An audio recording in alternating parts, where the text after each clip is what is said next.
একবার ভেবেছেন কতটা হৃদয় থেকে ভক্তি আসলে এমন কথা কেউ বলতে পারে? আমরা গানে শুনেছি মায়ের চামড়া দিয়ে মায়ের জুতো তৈরি করে দিলেও শোধ হবে না, কিন্তু বাস্তবে কখনো চিন্তা করেছি? যুবক যুবতীদের অর্থাৎ আমার বয়সী ছেলে মেয়েদের আমি আগামীকালকে চাই, আপনারা কৃষ্ণ ভজন কেন করেন জানেন? জমের ভয়ে মরবো ভেবে ভজন করেন। আমার মতো ছেলে পেলেরা কিন্তু মরার চিন্তা করে না। এই জন্যই আমাদের মতো ছেলে মেয়েদের ভিতরে মরার ভয়টা ঢুকিয়ে দিতে হবে। এখন দেখছেন হিন্দু মিডিয়া চ্যানেলটি সাবস্ক্রাইব করুন। ভক্তি কেমন জানেন? এক মুচির উদাহরণ দিলে ভক্তি তত্ত্বটা অপূর্বভাবে বোঝা যাবে। এক মুচির ছেলে, তিনি আপনাদের মতোই কোনো পাঠে এসেছিল ভাগবত শোনার জন্য।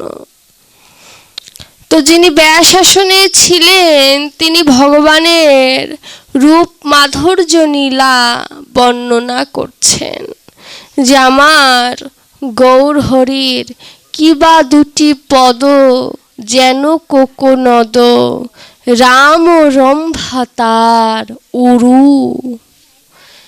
পদকর্তার যে অপূর্ব পদ, সেই পদের পদে শ্লোকে শ্লোকে ভগবানের দেহখানি, সেই অপ্রাকৃত দেহখানি বর্ণনা করছেন। তা আমার পাঠক গোসাই চরণের থেকে উপরে যাচ্ছে, আবার কখনো মস্তক থেকে নিচে যাচ্ছে। যখন আমার গোবিন্দের নূপুর পর্যন্ত বর্ণনা হয়ে গেল, গোসাই আর বলেনি যে আমার গৌর হরির পায়ে জুতো আছে কি নেই।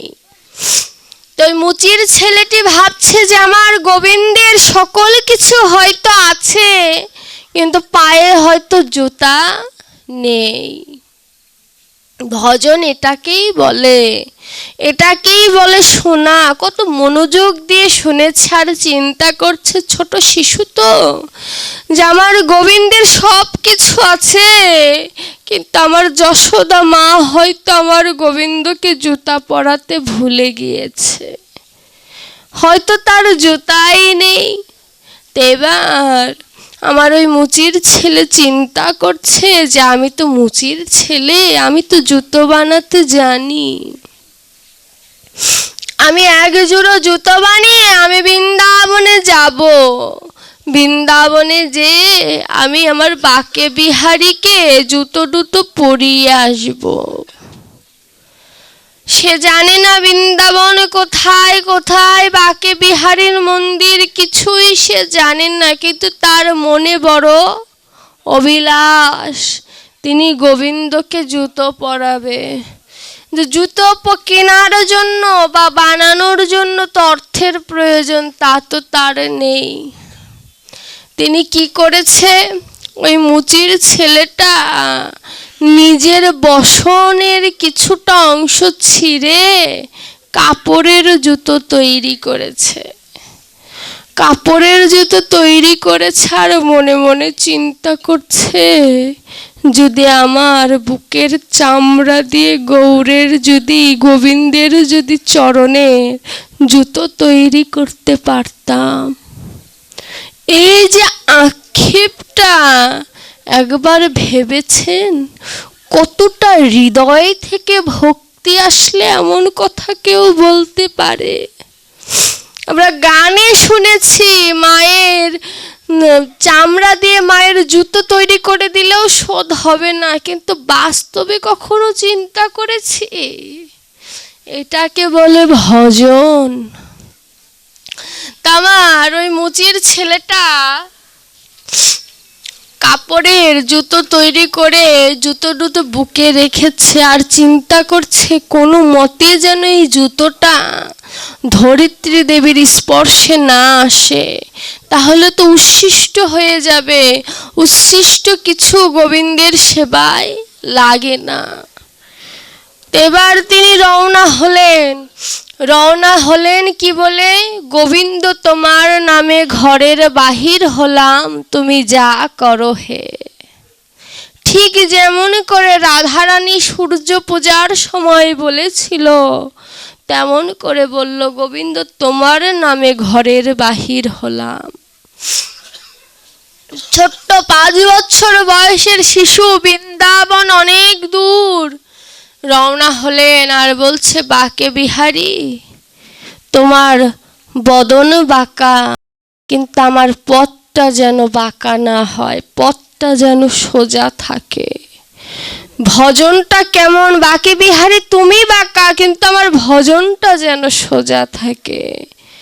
বাঁকে বিহারী চিন্তা করছে, ভাব দর্শনে ভাবক লেখছে আর বলছে, বাঁকে বিহারী চিন্তায় পড়ে গেছে যে কেমন ভক্ত, আমি বাঁকা, ওর পথ যেন সোজা থাকে, এ কেমন মাধুর্যময় কথা।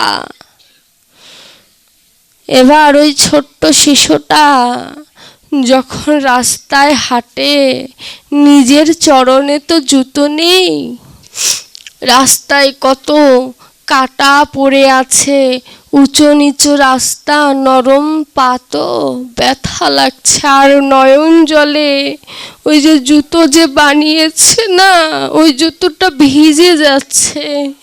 আমার বাঁকে বিহারী গোলক থেকে দর্শন করে চিন্তা করছে যে আমার ভক্তটা তো নিজের পায়েও জুতোটা পরতে পারত, এত ব্যথা পাচ্ছে, তবু সে তার ভেতরে একটি চিন্তা, আমি বাঁকে বিহারীকে আমার এই কাপড়ের জুতোগুলো পরাবো।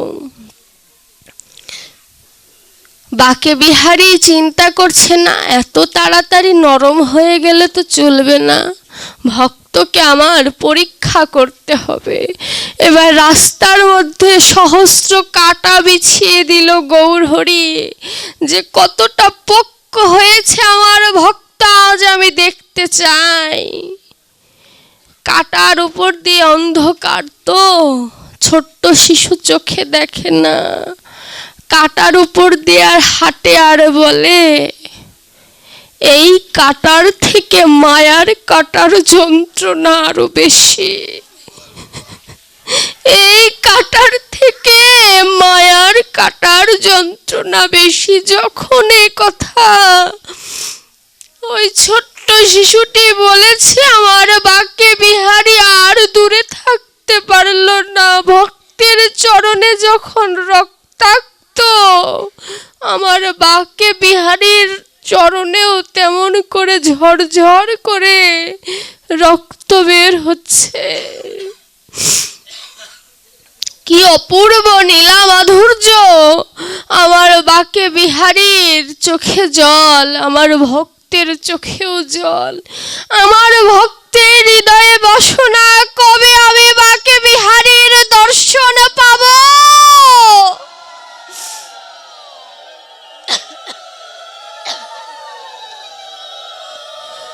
আর আমার বাঁকে বিহারীর মনে চিন্তা, কবে আমি ভক্তের সাথে প্রেম আলিঙ্গন করব।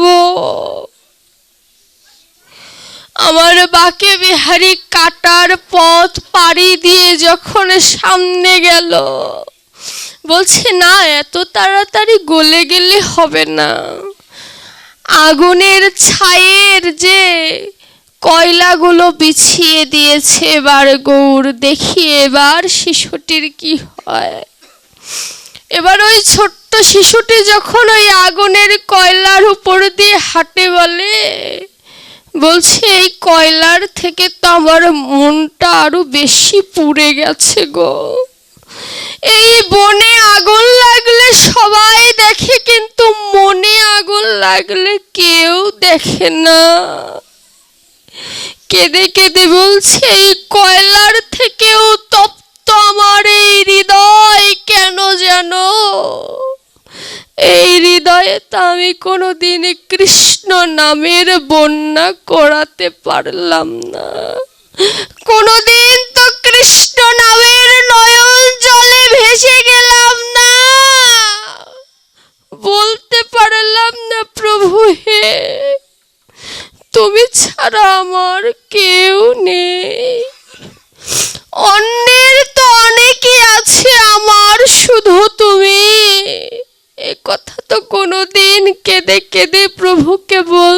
পারলাম না।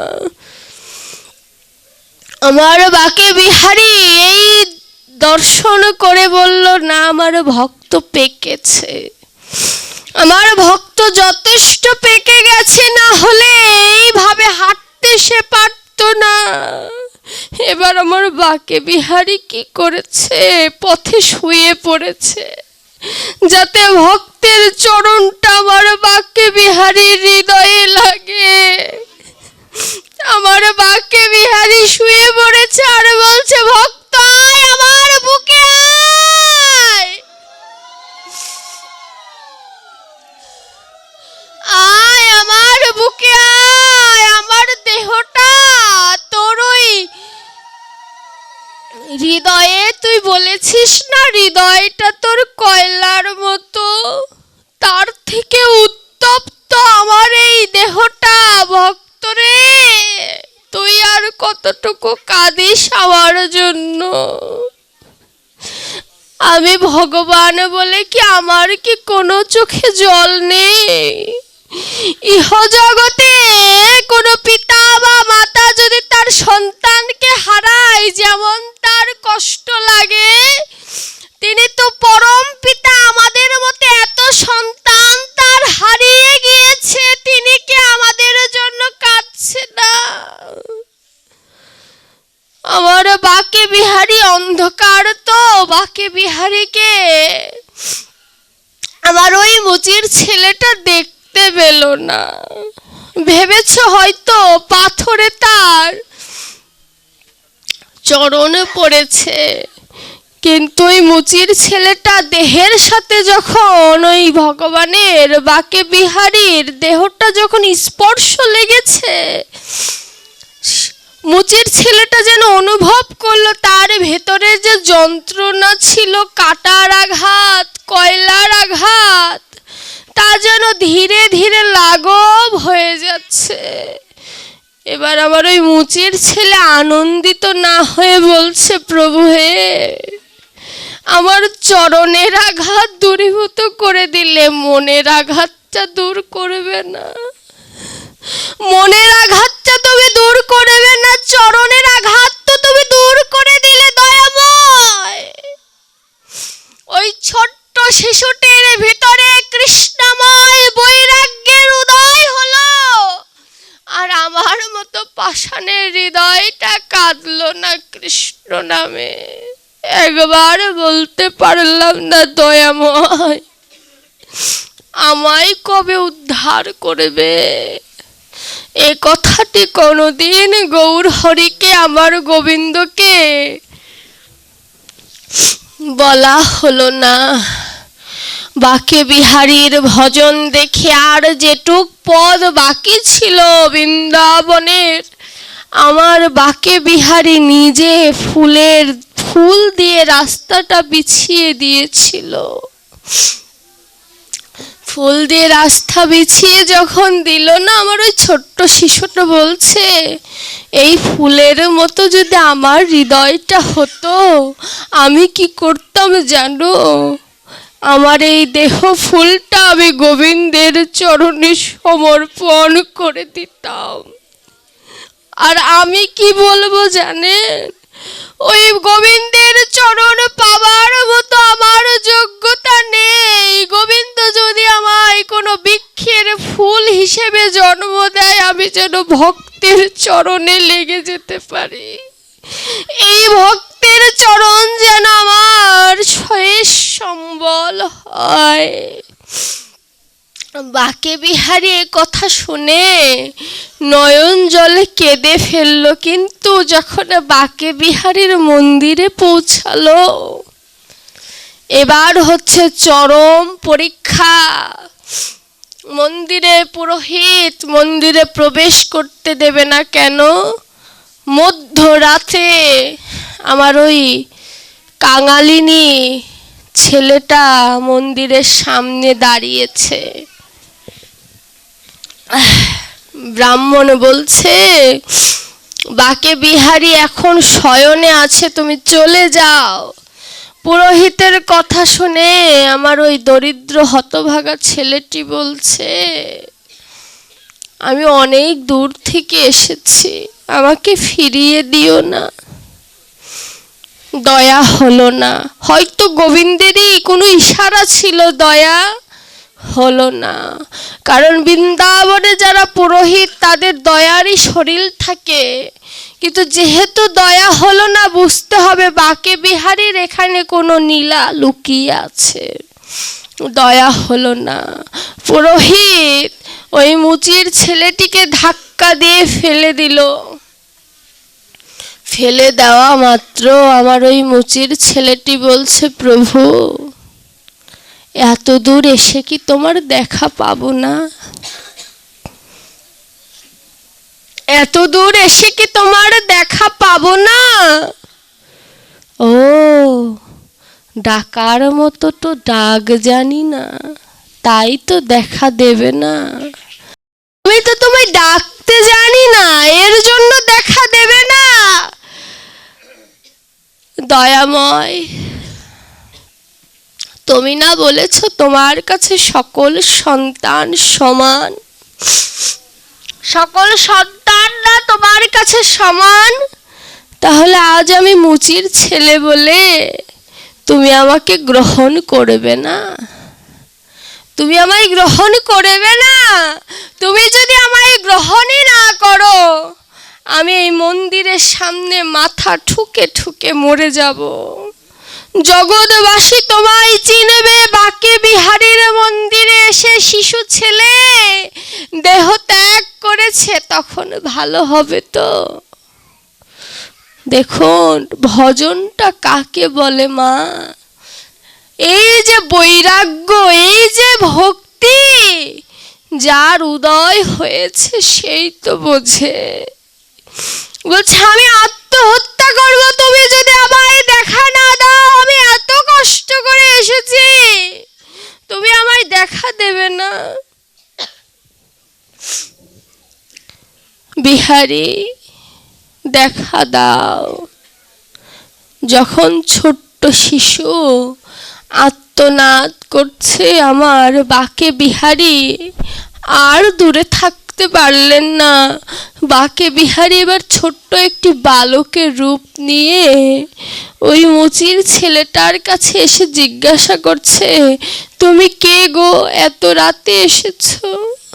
আমার ওই ভক্ত ছেলেটা বলছে যে আমি দরিদ্র, তো এসেছিলাম পরম পিতার সাথে দর্শন করতে, কিন্তু পরম পিতার কাছ থেকে অনেক দিন দূরে থাকার কারণে পরম পিতা আমাকে চিনছে না। কথাটা মনোযোগ দিয়ে শুনুন। পরম পিতার দর্শন করতে এসেছিলাম, কিন্তু অনেক দিন দূরে থাকার কারণে, অর্থাৎ মায়া বন্ধনে থাকার কারণে পরম পিতা আমায় চিনছে না। কথাটা কি তাই? এটা হচ্ছে ভক্তের কথা। আর আমার ভগবান বলছে, ওরে তোরা ভুলে যেতে পারিস, আমি যদি ভুলে যাই তোর কি কোনো অস্তিত্ব থাকবে? তোর তো অস্তিত্ব থাকবে না রে। বলছে তুমি কেন এসেছো এখানে? বলছে আমি পাঠকের মুখে শুনেছি আমার গোবিন্দের চরণে কোনো জুতো নেই, এত হাঁটাহাঁটি করে পায়ে ব্যথা লাগে না। বলছে জুতো দুটো আমাকে দাও। ওই বালক বাঁকে বিহারী বলছে জুতো দুটো আমাকে দাও, আমার তো জুতো নেই। বলছে তোমায় আমি দিয়ে দিতাম, কিন্তু এই জুতো দুটো তো আমি বাঁকে বিহারীর জন্য এনেছি, তাকে দেব কি? বলছে আমি বাঁকে বিহারী ভাবো না। যখনই বলেছে মধুর কণ্ঠে আমি বাঁকে বিহারী ভাবো না, তখন ভক্ত এবার চতুর হয়ে গিয়েছে। ভক্ত বুঝতে পেরেছে যে এতক্ষণ তার সাথে যা হয়েছে বিহারী করেছে। ভক্ত এবার বলছে তুমি যদি বাঁকে বিহারী হও, একবার তেমন করে দাঁড়াও। কেমন করে জানো?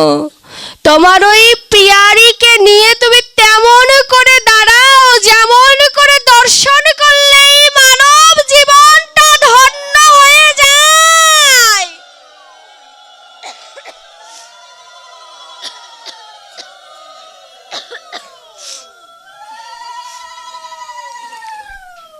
তুমি তেমন করে দাঁড়াও। যখন এ কথা বলেছে, বালক বিহারী বলছে আমার তো ধরা পড়লে চলবে না। বলছে তুমি যা ভাবছো তা না, তোমার তো বাকে বিহারীর মতো দর্শন করতে করতে তুমি সকল কিছু বাকে বিহারী দর্শন করছো। এবার ভক্ত বলছে তুমি আমাকে বোকা পেয়েছো, যেতে দেব না, তুমি এখানেই দাঁড়াও, তোমাকে যেতে দেব না। আমাকে তুমি যদি স্বরূপ দর্শন না দাও আমি তোমায় যেতে দেব না। অনেক কাঁদিয়েছো, এবার তোমায় ছাড়ব না। ভক্ত যখন সরল হৃদয়ে ভগবানের হাত ধরে, ভগবান কি আর দূরে থাকতে পারে? শিশুর মতো মন নিয়ে যে কৃষ্ণ ভজে, কৃষ্ণ তারে নাহি ত্যাজে। অর্থাৎ শিশুর মতো মন নিয়ে গোবিন্দকে ভজন করতে হয়। দেখবেন শত্রুর ঘরে যদি শিশু কাঁদে, তবু মনে মনে যেন একটি শঙ্কা আসে, কেন এই বাড়ির বাচ্চাটি কাঁদে? শত্রু কিন্তু এই বাড়ির মানুষ আপনার। তারপরও শিশুর কান্না কেন আপনার কানে গেলে আপনার হৃদয়টা কেঁপে ওঠে? কারণ শিশুর কান্নায় কোনো ভেজাল নেই, সম্পূর্ণ সরল হৃদয়ের কান্না। কিন্তু একই সময়ে শিশুর মা যদি কাঁদে আপনার ব্যাঘাত লাগবে? আপনি বলে ভালোই হয়েছে, এটাই বলবেন। যদি শত্রুতা থাকে ভালোই হয়েছে। তাই ভগবান বলছে তোমার হৃদয়ে যেমন শিশুর কান্না আর বয়োজ্যেষ্ঠের কান্না, দুইটা কান্না দুইভাবে শোনো, তদ্রূপ ভজনের পথেও যদি তুমি অগ্রসর হতে চাও, তাহলে মিছামিছি না কেঁদে শিশুর মতো মন নিয়ে কৃষ্ণ ভজনের পথিক হও। আমি গোবিন্দ ভাগবতে সাক্ষী দিয়ে গেলাম, যে আমাকে শিশুর মতো ভজন করবে, আমি এ জন্মে না হোক আরেক জন্মে তাকে ঠিকই দর্শন দিব। হরি বল।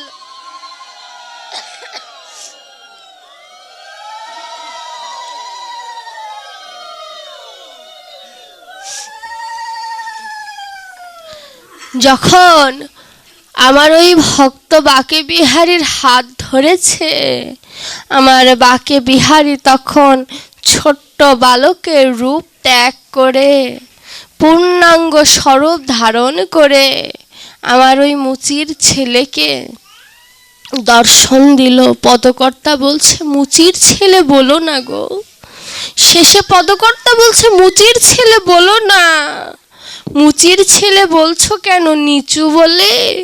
আরে নিচু তো আমি। পদকর্তা বলছে নিচু তো আমি। এতক্ষণ কিন্তু কিছু বলেনি, কিন্তু যখন গোবিন্দের কৃপা হয়ে গেল, এবার পদকর্তা বলছে নিচু তো আমি। কেন জানো? শাস্ত্র বলছে কে নিচু? যার কৃষ্ণগত প্রাণ নয় সে নিচু, আর যার কৃষ্ণগত ধ্যান, কৃষ্ণগত প্রাণ, সেই সর্বাপেক্ষা উঁচু। অর্থাৎ ওকে নিচু বলো না।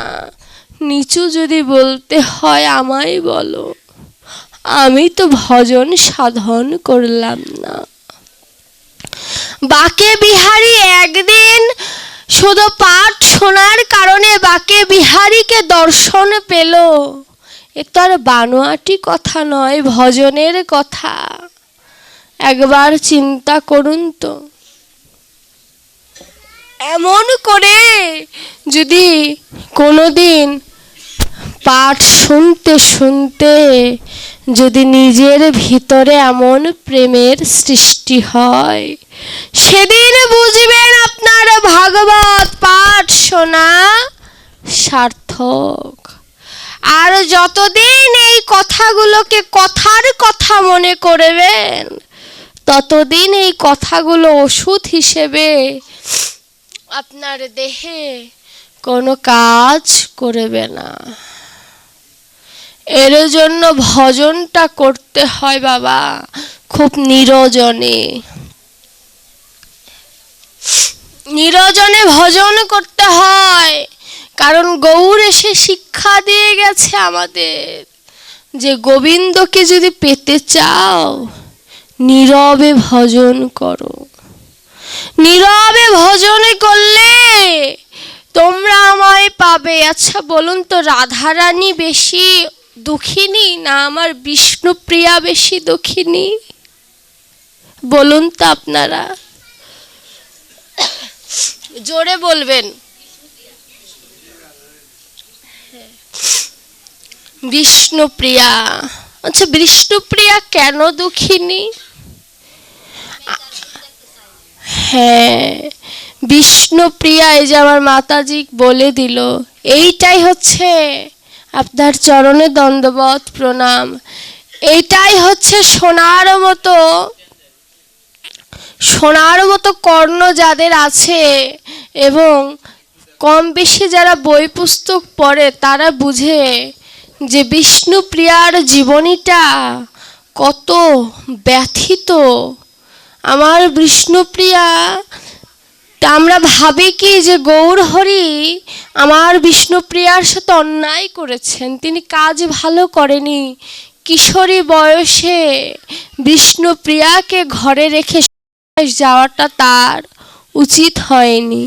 কিন্তু বিষ্ণুপ্রিয়ার কথা আমার বড় আক্ষেপ হয়, কোনো রাইটাররা, কোনো পদকর্তারা বিস্তরভাবে বিষ্ণুপ্রিয়ার কথা লেখেনি। এতটাই তার জীবনে ব্যথা যে কোনো কেউই লিখতে পারেনি, লিখতে গেলেই তারা নয়ন জলে ভেসে গিয়েছে। তার জীবনটা ছিল এত ব্যথাময়, কিঞ্চিত সেখান থেকে শ্রবণ না করলেই নয়। যখন আমার গৌরহরি বিষ্ণুপ্রিয়াকে নিয়ে বাসর ঘরে প্রবেশ করলেন, বাসর ঘরে যাওয়া মাত্র আমার বিষ্ণুপ্রিয়ার সাথে খাটের সাথে আঘাত লেগে বিষ্ণুপ্রিয়ার পায়ে কেটে গেল। তখনই বুঝতে পেরেছে বিষ্ণুপ্রিয়া বেশি দিনের সংসার তার নয়, বেশি দিন এই সুখ টিকবে না। গৌরহরি বিষ্ণুপ্রিয়াজিকে জিজ্ঞাসা করলেন, প্রিয়ে তুমিও আমায় চেয়েছিলে, আমিও তোমায় চেয়েছিলাম, দুজনের মনোবাসনা পূর্ণ হয়েছে, আর কি তুমি কিছু চাও? তুমি যদি চাও আজ আমায় বলতে পারো, আমি তোমার কথা পূর্ণ করব।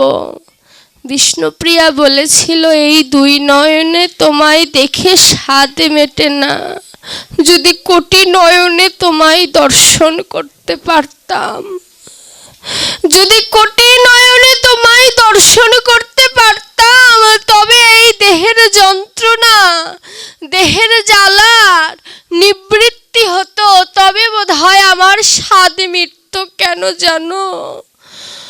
বিধি সৃজন জানে না, এত রূপের মূরতি তিনি এই ধরাধামে পাঠিয়েছে, রূপ দেখারও মতো নয়ন দেয়নি। যদি হতো মিনের নয়ন, তবু একটু স্বাদ মিটত। কেন? মিন অর্থাৎ মাছ, মাছের কোনো পলক নেই, একবার পলক দিলে মনে হয় কোটি জন্ম তোমায় দেখিনি। দেখুন, যে কিনা বাসর রাতে এমন কথা বলে, এক পলকে তো মনে হয় তোমায় কোটি জন্ম দেখিনি। কতগুলো বছর কেটে গেছে, আমার গৌরহরির বদন তিনি দর্শন করেনি। এমন বিরহ তিনি বুকে চেপে রেখেছেন। কেন? জগতে যেন কৃষ্ণ নাম প্রচার হয়, তার গৌরে নীলা মাধুর্য যেন প্রচার হয়।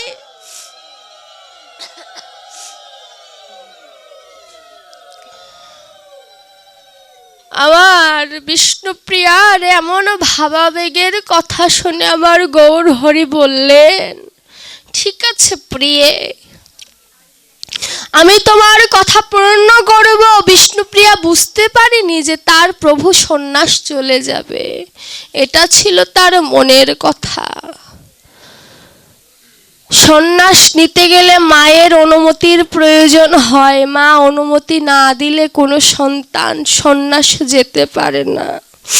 সচিমাতা জানতেন, কুষ্টি বিচার করে তিনি জানতেন, কুষ্টি বিচারের সময় বলেছিল পণ্ডিত চলে যাবে।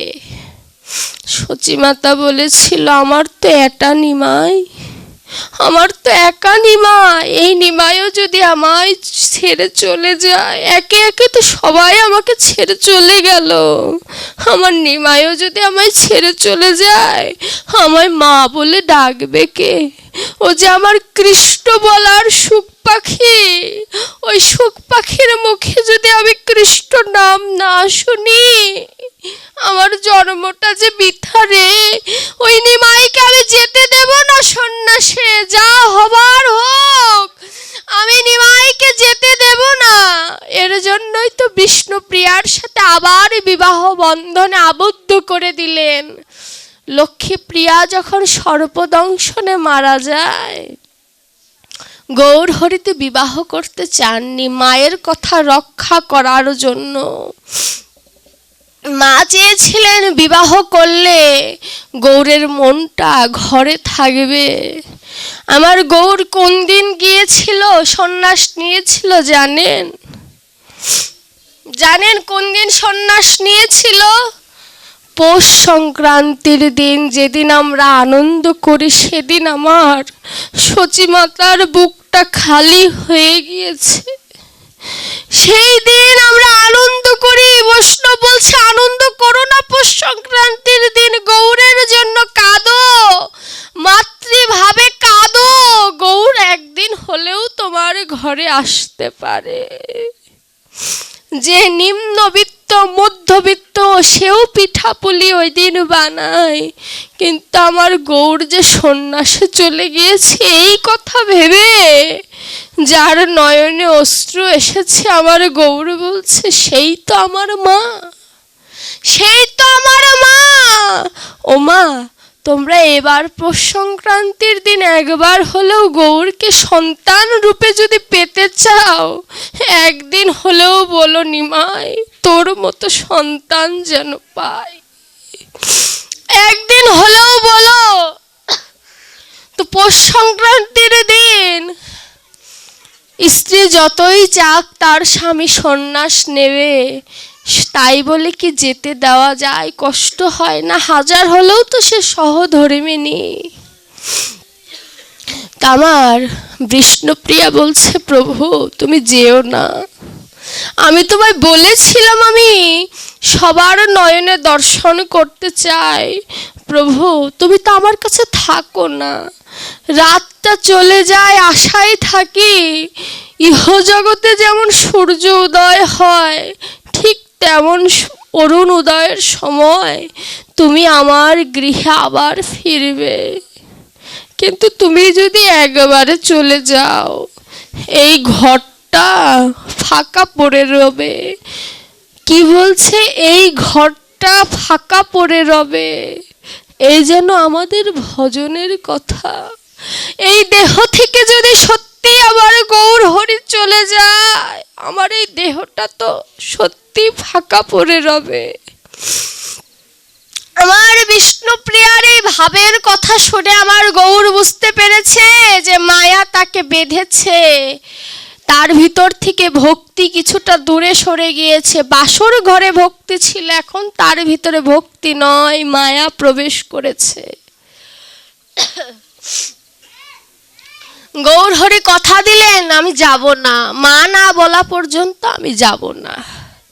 পৌষ সংক্রান্তির দিন মায়েদের কিছু নিয়ম আছে, যারা নূপুর পরে নূপুর যদি খুলে যায়, নাকের নাকফুল যদি খুলে যায়, হাতের থেকে যদি সিঁদুরের কৌটো পড়ে যায়, বুঝতে হবে সংসারে অমঙ্গল হবে।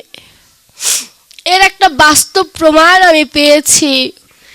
যেমন ভাগবতের আসরে তো নিজের কথা বলা যায় না, তবু কালী পূজার দিন আমার বড় মামির বাসায় আমি ছিলাম। আমার বড় মামার ছোট মেয়ের হাতের থেকে সিঁদুরের কৌটোটা পড়ে গিয়েছিল, ভুল করে মুখ দিয়ে বের হয়ে গিয়েছিল, কোনো একটা অমঙ্গল হবে। আমার মামার সত্যি তার 15-20 দিন পরে আলসার ধরা পড়েছে। এটা একদম সত্য কথাই, যে বই সামনে আছে, গ্রন্থ সামনে আছে, মিথ্যা বলার কোনো ক্ষমতা আবার নেই। আপনারা আমার মামার জন্য একটু আশীর্বাদ করবেন। মানে এটা যেন ধর্ম কখনো বানোয়াটি হয় না, ধর্ম সব সময় সত্যের পথে থাকে। তো সেদিন আমার বিষ্ণুপ্রিয়া স্নান করতে যেয়ে নাকের বেসর অর্থাৎ নাকফুল আর পায়ের নূপুর খুলে গিয়েছে। আমার বিষ্ণুপ্রিয়া বুঝতে পারলেন না যে আজকে কোনো অঘটন ঘটবে। এবার বিষ্ণুপ্রিয়া কাঁদছে, গৌরহরিকে বলছে, প্রভু আজ আমার নাকের বেসর খুলে গেল, পায়ের নূপুর খুলে গেল, মনটা বড় চঞ্চল। গৌরহরি বলছে, আমি আজই শেকরার কাছে যেয়ে তোমার নূপুর আর বেসর বানিয়ে আনবো। ভেতরে ভেতরে তো জানে গৌরাজ চলে যাবে, গৌরাজ চলে যাবে। বিষ্ণুপ্রিয়া শুধু কাঁদছে। কি অপূর্ব দৃষ্টান্ত! যেদিন আমার গৌরহরি সন্ন্যাসে গেলেন, আমার বিষ্ণুপ্রিয়াকে একদম নববধূর মতো আমার গৌর নিজে হাতে সাজিয়েছিল। তাকে সুন্দর করে তার কপালে তিলক, সুন্দর করে চুল বেঁধে দিয়েছে, পায়ে আলতা দিচ্ছে আর কাঁদছে বধূ। বধূ অর্থাৎ এই বধূ শব্দে অর্থ প্রিয় বোঝায়, এক বধূ শব্দে অর্থ অর্ধাঙ্গিনী বোঝায়। তা আমার গৌরহরি বলছে, বধূ অর্থাৎ প্রিয়ে, যদি আমি মানব দেহ ধারণ না করে তোমার পায়ের আলতা হয়ে জন্ম নিতাম। কি সুন্দর আবেগ! যে তোমার পায়ের আলতা হয়ে জন্ম নিতাম, তাহলে তোমার পায়ের সাথে আমি জড়িয়ে থাকতাম। জগতের স্বামীরা স্ত্রীর পায়ে হাত দিতেই চায় না, বা স্ত্রীরাও দিতে দেয় না, কিন্তু আমার গৌরহরি বলছে, নারীরা শুধু ভোগের বিষয়বস্তু নয়, ভজনের বিষয়বস্তু। নিজের সহধর্মিণীকে পূজা করো। স্বামী বিবেকানন্দ নিবেদিকাকে পুজো করেছে, রামকৃষ্ণ পরমহংসদেব সারদা দেবীকে পুজো করেছে। নারী ছাড়া কেউ ভজনের পথে অগ্রসর হতে পারে না। যে ভজন জানে সেই তাকে পায়। তা আমার গৌরহরি নয়ন জলে কেঁদে ভেসে যাচ্ছে। আমার বিষ্ণুপ্রিয়া আর ঘুমায় না, বিষ্ণুপ্রিয়া ঘুমায় না। গৌরের সেই নীলামাধুর্য দর্শন করছে, আর গৌর চিন্তা করছে, ঘুমাচ্ছে না কেন? না ঘুমালে তো আমি যেতে পারবো না। নিদ্রা দেবীকে স্মরণ করলেন, বললেন, দেবী তুমি বিষ্ণুপ্রিয়ার চোখে ঘুম দাও, যেন টের না পায় আমি চলে যাচ্ছি। এবার বিষ্ণুপ্রিয়ার কাছে বিদায় নিলেন কেমন করে?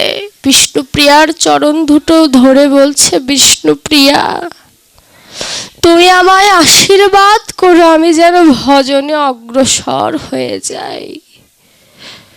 তুমি আমার হৃদয়ে থাকবে, তোমার মুখ দর্শন করা তো আজকের পর থেকে আমার অপরাধ। তাই তোমায় অপূর্ব সাজে তোমায় দর্শন করলাম। এই চিত্রপট রূপে তুমি আমার হৃদয়ে থাকবে প্রিয়ে। তুমি চিন্তা করো না, তোমার গৌর যেথাই থাকুক তোমাকে সর্বদা স্মরণ রাখবে। এবার মায়ের কাছে গিয়েছে, বলছে, মা বিদায় দাও। আবার গৌরের কণ্ঠটা তো কোকিলের মতো। আমার মা বলে ফেলেছে, ব্রজের কোকিল ব্রজে যা। হয়ে গেল, ব্রজের কোকিল ব্রজে যা। যখনই কথা বলেছে, ছলেই বলুক আর যাই বলুক, আমার গৌর তো বলেছে বিদায় দাও। এবার মায়ের অনুমতি পেয়ে গেল। এবার আমার গৌর চলে যাচ্ছে। আর সকালবেলা যখন আমার সচিমাতা দেখতে পেলেন গৌর আর নেই, বলছে, গৌর কোথায় গেলি তুই? আমার নিতাই কোথায় গেলি? তোরা নিতাই রে, একবার বলে দিতে পারিস আমার নিমাই কোথায় গিয়েছে? দেখুন ভালোবাসাটা কেমন। নিমাই চলে যাওয়াতে নিতাইকে ডাক দে, বলছে, নিতাই রে বলে দিতে পারিস কোথায় গেছে? কারণ নিমাইয়ের সন্ধান একমাত্র নিতাই জানে, নিতাই ছাড়া নিমাইয়ের সন্ধান কেউ জানে না। যখন বলেছে তখন নিতাই বলছে, মা তুমিই তো বলেছ ব্রজের কোকিল ব্রজে যা, ব্রজের কোকিল ব্রজেই চলে গিয়েছে। এই যে আমার গৌরের আত্মত্যাগ, আমার বিষ্ণুপ্রিয়ার আত্মত্যাগ, একবার গৌর হরি বিষ্ণুপ্রিয়ার সামনে এসেছিল, আমার গৌর হরির ভজন নষ্ট হয়ে যাবে বলে আমার বিষ্ণুপ্রিয়া গৌরের দিকে তাকায়নি। তখন গৌর হরি বলেছিল, তোমাকে আমার শতকোটি প্রণাম, আজ তুমি আমার দিকে না তাকানোর কারণে আমার ভজনটা টিকে গেল, বলো তুমি আমার কাছে কি চাও? বলেছিল, তোমার পায়ের ওই দুটো খড়ম আমাকে দিয়ে যাও। আমার বিষ্ণুপ্রিয়া মৃত্যুর আগ দিন পর্যন্ত ওই খড়ম দুটো বুকে চেপে শুধু গৌর গৌর বলে কেঁদেছে। গৌর আমার কোথায় গেল, সে কেমন আছে, এই ব্যথায় ব্যথিত হয়েছে। তবু অন্যদিকে তার নয়ন যায়নি, ওই খড়ম দুটোকে সে ভালোবেসেই তার জীবনটা পার করেছে।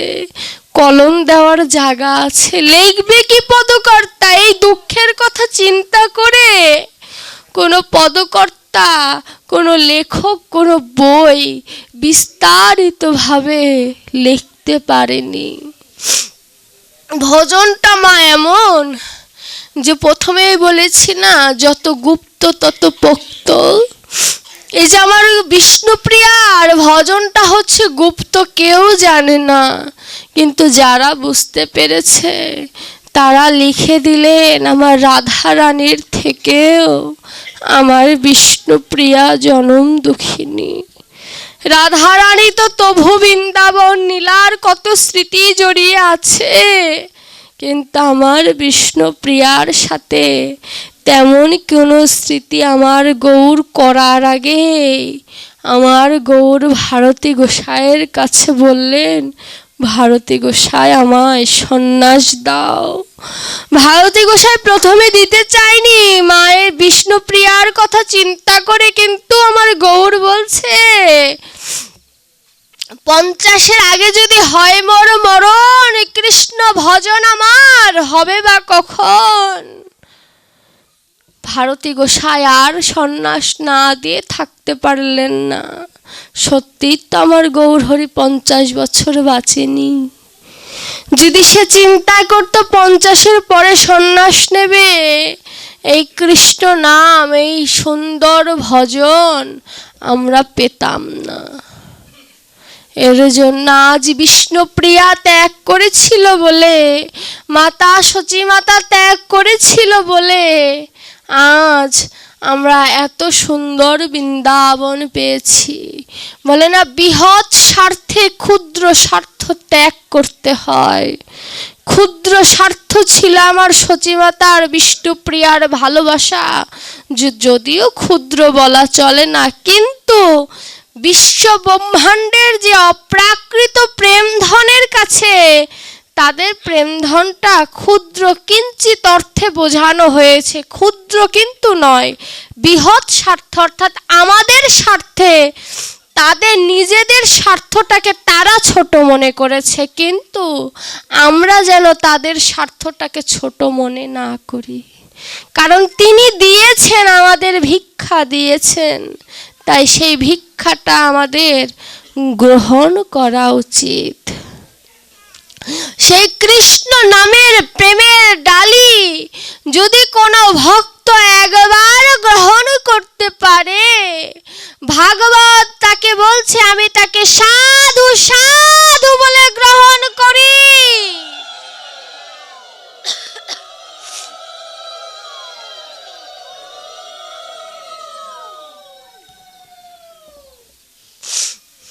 ভাগবত বলছে আমি তাকে সাধু বলে গ্রহণ করি, তাই ভজন করতে হবে নিরজনে। হরি বল। পাঠ কি বিশ্রামে দিয়ে দিব? হ্যাঁ, পাঠ কি বিশ্রামে দিয়ে দিব? 10:05। তাহলে বিশ্রামে দিয়ে দিই, শীতকাল তো। নাকি আর কিছুক্ষণ? আপনারা যা বলবেন আমি তাই করব।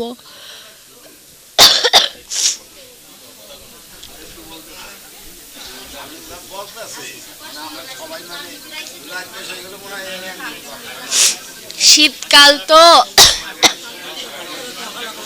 আছি তো, 3 দিন আছি তো, সমস্যা নাই। না, আসবো আগামীকালকে, আর দেরি হবে না, 7:30টার মধ্যে।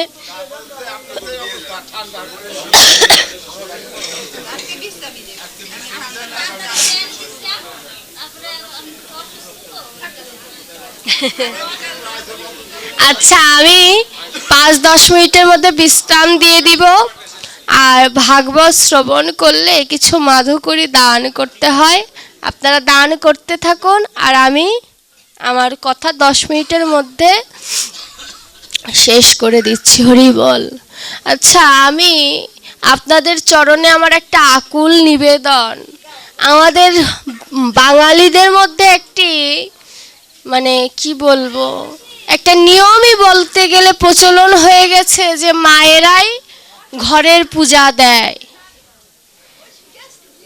এটা কি তাই না? মায়েরাই ঘরের পূজা দেয়, কিন্তু আমি বলবো মায়েরা পূজা দিক, ভালো কথা, কিন্তু আপনি স্নান করার পরে একবার হলেও গোবিন্দের মূর্তিটা দর্শন করবেন, একটু প্রণাম করবেন। হরিবল। এইদিকে মনোযোগ দিয়ে মাধুকরী দান করেন, মনটা যেন অন্যদিকে না চলে যায়। আমি বলবো আপনাদের ঘরের যারা ছোট সন্তান, তাদেরকে পূজার সময় আপনার পাশে বসিয়ে আপনি কিভাবে পূজা করছেন সেই কথাগুলো তাদেরকে শোনাবেন। আমাদের পরের জেনারেশন, আমি আমাকে বাদ দিয়ে বলবো, আমার জেনারেশনটা তো একটা পর্যায়ে আছে। আমার পরের জেনারেশনটা যদি এখন থেকে টিকিয়ে রাখতে না পারেন, গীতা কি চিনবে না, ভাগবত কি বুঝবে না। আর এখানে যে মায়েরা এসেছেন, প্রত্যেকের ঘরে ছেলের বউ আছে, অথবা মেয়ে আছে, অথবা যুবক ছেলে আছে।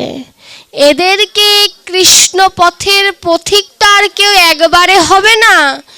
কেউই মায়ের পেটের থেকে প্রহ্লাদ হয়ে জন্ম নেয় না, প্রহ্লাদ করে নিতে হয়। একটি স্বর্ণলতাকে আপনি যেদিক সেদিক নাড়াতে পারবেন, বটবৃক্ষকে কিন্তু নাড়াতে পারবেন না। সুতরাং ছোট বয়স থেকে নিজের সন্তানকে আপনি যদি ভজনের পথে অগ্রসর না করেন, আপনি যদি তার হাতে গীতা তুলে না দেন, আপনার শেষের পরিণামের গতিটা খুব একটা ভালো হবে না। যে ধর্ম করে, ধর্ম তাকে রক্ষা করে, আর যে ধর্মকে রক্ষা করে না, গোবিন্দও তাকে রক্ষা করে না। এর জন্য আমি যেহেতু আরও 2 দিন আছি, যাদের ঘরে কন্যা সন্তান এবং যুবক আছে নিয়ে আসবেন। মন্দিরটা অনেক ছোট, মন্দিরটা ভরেনি। সুতরাং চিন্তা করতে হবে যে যারা বিছানায় ঘুমাচ্ছে তাদের ভিতরে কি এই চেতনাটা আসে না, সারা জীবনের জন্য যেদিন ঘুমিয়ে যাবে সেদিন ওই শ্মশান ঘাটে নিয়ে যাবে কে? এই চিন্তাগুলো ভিতরে আনতে হবে। আজ আমার ভিতরে ভজন নেই, কিন্তু ভজনটা শুনতে শুনতে একদিন উদয় করতে হবে। আজ যদি উদয় না হয় কবে উদয় হবে? এর জন্য ভজনই করতে হবে। আর যখন এইখানে বসবেন, যাদের মনটা বাড়িতে থাকে তাদের মনটা বাড়ির থেকে এখানে আনবেন। আর প্রসাদের ব্যবস্থা আছে, প্রসাদ গ্রহণ করবেন। এটাও সত্য, এখন মানুষ না থাকলেও প্রসাদের যখন দেবে প্রসাদ, তখন ভক্ত বলবো না, আসলে অপরাধ হয়ে যাবে। তখন মানুষের সংখ্যা বৃদ্ধি পাবে, ভক্ত তাদেরকে বলে না। ভক্ত বললে ভক্তদের অপমান করা হয়ে যায়। তাদেরকে যদি ভক্ত বলি, তা আসলে এদেরকে প্রসাদ থেকে তো বঞ্চিতও করা যায় না। কিন্তু আমি যদি থাকতাম তাহলে এদেরকে প্রসাদ দিতাম না, সত্যি দিতাম না। প্রসাদ খেলে ভক্তি আসে, প্রসাদ ভেবে যখন খায়, কিন্তু খায় তো খাবার ভেবে, ভক্তিটা আসবে কোথা থেকে? এর জন্য যুবক যুবতীদের, অর্থাৎ আমার বয়সী ছেলে মেয়েদের আমি আগামীকালকে চাই, আপনারা কৃষ্ণ ভজন কেন করেন জানেন? যমের ভয়ে, মরবো ভেবে ভজন করেন। আমার মতো ছেলে পেলেরা কিন্তু মরার চিন্তা করে না। এই জন্যই আমাদের মতো ছেলে মেয়েদের ভিতরে মরার ভয়টা ঢুকিয়ে দিতে হবে। এর জন্য পাঠে আসতে হবে। আপনারা সকলে পাঠে আসবে।